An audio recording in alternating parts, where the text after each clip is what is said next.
Good morning and welcome to Better Thyself segment of Dr. Lamba's Awakening Call. You must have observed at times that whenever a new CEO comes to an organization, he changes the organization. It especially happens if the new CEO is innovative and can correlate the other's functions. Now, you as a human being have also become obsessed with certain ideas, certain concepts, and the dynamism that's required is lacking. The turnaround stories of a failing organization can be transferred to your life story.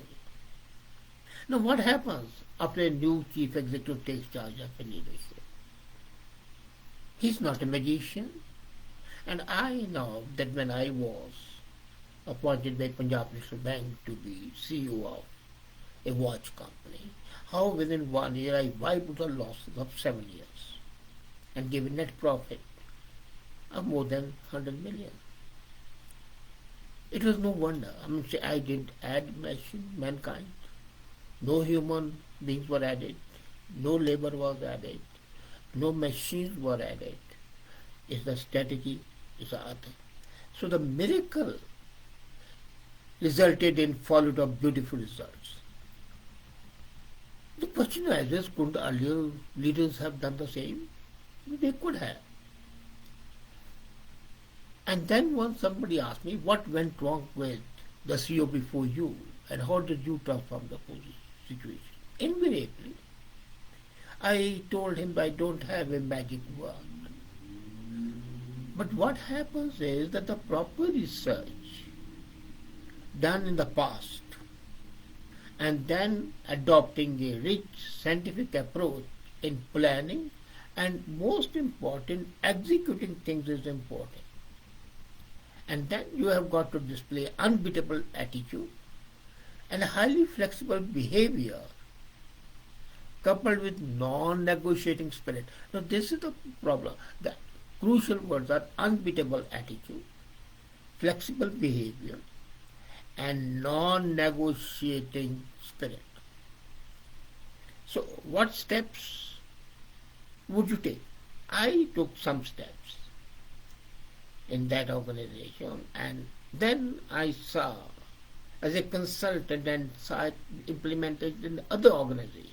So the first thing we do is take time to understand the current situation thoroughly, conduct a SWOT analysis, identify the strength and the areas of caution. Lessons from the previous failures become the guidelines for the future. Second step, the connection with all the stakeholders, labor, managerial staff, customers, marketing, market, governmental, and understand their perspective. The 360-degree feedback is required. That helps get clarity on critical aspects of scenario. In fact, it sheds light on otherwise blind spots. And third step, fresh goals, very fresh goals, all clearly defined, and then categorized into short-term as well as long-term sectors. Fourth step, and this is a step when you have got to be a good butcher. A good manager has to be a good butcher. So if you want to transform yourself, you have to be a good butcher. Cut the dead habits. There goes that famous poem, Let My Country Awake, where he says, dead habits of the dreary desert. So, that demands extra agility, enough patience, tireless perseverance. Now tell me, all these factors, what I said, SWOT analysis, identify clear defined goals, short term, long term, agility, patience, are not required to transform you and transmute you. So, friends, this is a big lesson to learn. How a new CEO works, I told you those 4 steps. So, if you're not happy with your professional or personal life, there is a high value of learning what a new CEO would do. And so, that's why I say, be the new CEO of your old self to transform yourself to be a better human being. The idea is to wear the hat of the new CEO and start looking at your life with a fresh perspective.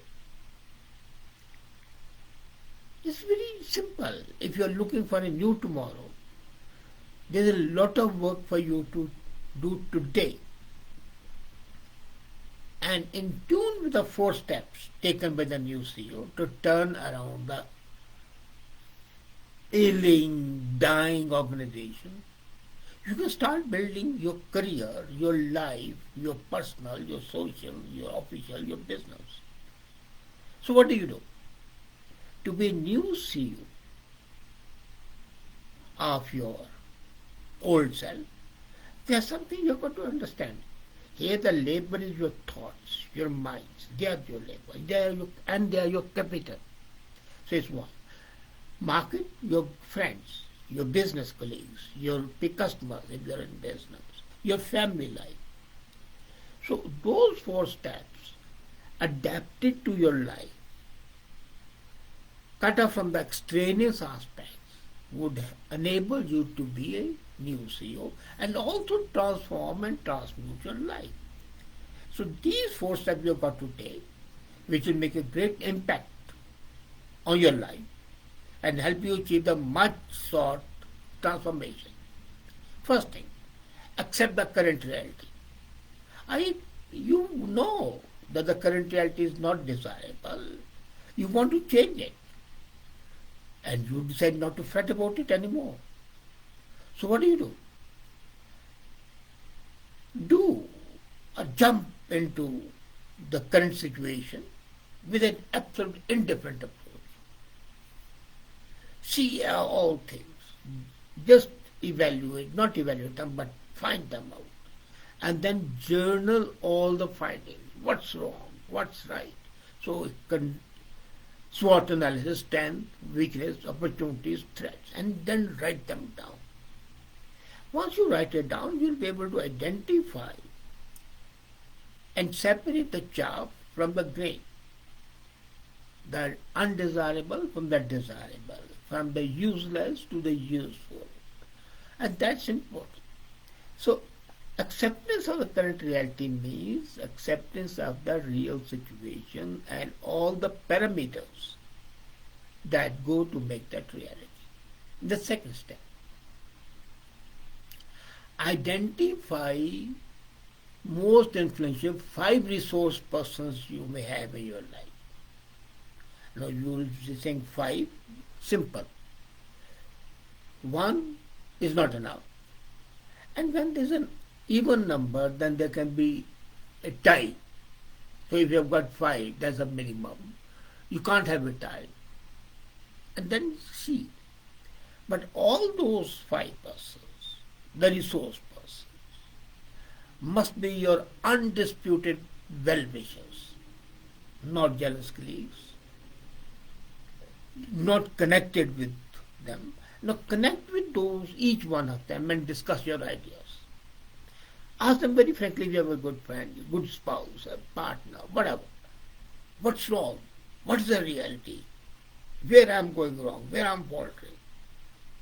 And when you get their insights, you would find something new and purposeful popping up. But here you have to be very cautious.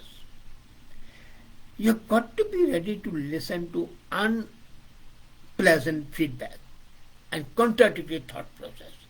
The problem with the human being is that you are sitting in a boardroom, you will hear negative feedback. You say, well, I know the new one. But when there is a negative feedback about ourselves, we become very jittery and very defensive. So stop being defensive. And also, as I said, a good manager to be a good butcher. So also stop being nice to the people. You have got to be pushing. You have got to be not nice always, as I said yesterday. But at the same time, don't be judgmental. And keep yourself prepared to accept new and many times unwelcome ideas. That will enable you to enhance your capability to comprehend the subtle nuances which miss you. You see, life is what Virginia Woolf says, a series of gig lamps. So those gig lamps, which are arranged not very symmetrically, have got to be ignited, has got to be lighted one after the other. Tell yourself, third step, I can do it. I can. Set new goals. Ensure your targets are time-bound and classified into short-term and long-term categories. No, what happens is we say I can, but is it possible? Well, anybody can fail. Those negative thoughts, no. So be a good butcher, cut those thoughts. Bury them, fathom state. And that would be your road to success. And while doing this, a very highly sensitive and intelligent third-person approach to yourself is a must. Think of yourself not as yourself, but think of, here it's difficult, but it's very important. Be ready to examine yourself, introspection. And when you are and objectively assessing yourself, you will find 90% of the problems are solved. So this introspection, with the help of your 5 friends, or mentors, or well-wishers, or critics, honest critics, you are laying down a foundation for your future success. And hence be absolutely committed to every word that you plan. Not that I'll do it, and then you tell. Then restart.